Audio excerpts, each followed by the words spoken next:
Модните брендови го сменија начинот на работењето во пандемијата со COVID-19, напуштајќи ги глобалните синџири на снабдување и ефтините производствени центри во Азија, можеби на подолго време. Нивна нова локација е Медитеранот, но веројатно и земјите од Западен Балкан.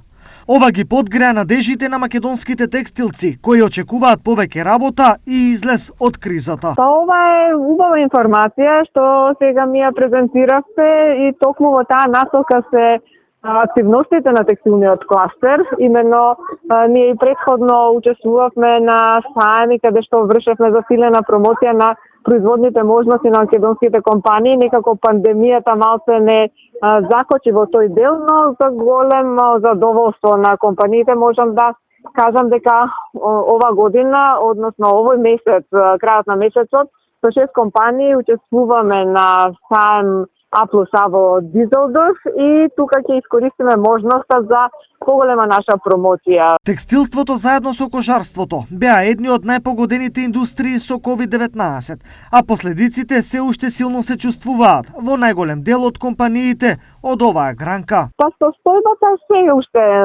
на лошо ниво, ликвидноста на фирмите е гранична, но се надеваме дека постепено ќе може фирмите да се враќаат во нормала, иако пандемијата на некој начин се уште трае и бројките се уште големи. Пазарите постепено се отвараат и тоа води кон потреба за нови налози. Дали најавениот потек на големите модни брендови, но и присуството на македонскиот текстил на меѓународниот саем во Дизелдорф ќе донесе нови позитивни моменти, останува да се види со почетокот на идниот месец.